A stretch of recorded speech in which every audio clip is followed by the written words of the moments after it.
So here, question number 45 to 50, read the following passage and answer the question. The passage is as this: a person who takes the trouble to form his own opinions and beliefs will feel that he owes no responsibility to the majority for his conclusions. If he is a genuine lover of the truth, if he is inspired by a passion for seeing things as they are and an abhorrence of holding ideas which do not conform to facts, he will be wholly independent of the assent of those around him.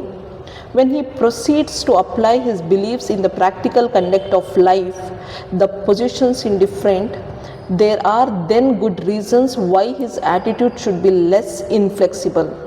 The society in which he is placed is an ancient and composite growth.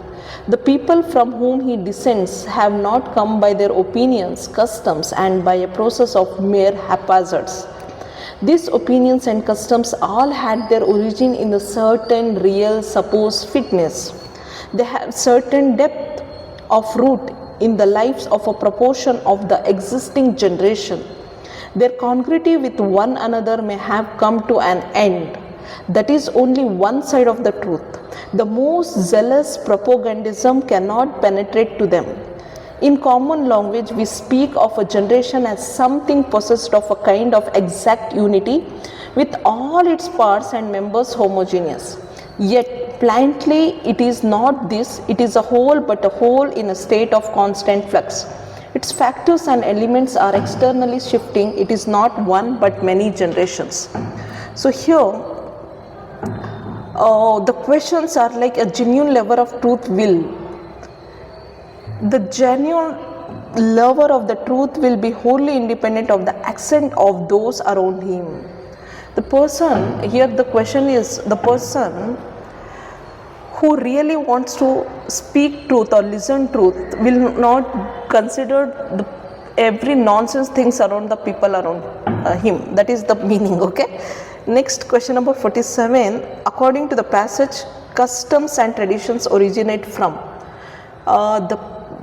that originate from the beliefs, okay, meaning they are based on the belief of what fits or feels appropriate at that time, particular time, okay. Next, question number 48. According to the author, a generation is a whole, but it is always heterogeneous. Heterogeneous means people are different here. Next, question number 49. One's position is usually different when a person proceeds to apply his beliefs in the practical conduct of life. This cannot be the answer. Remains ignorant. This cannot be the answer. Okay.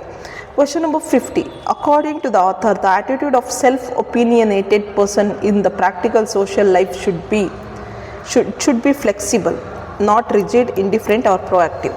Okay. Thank you so much.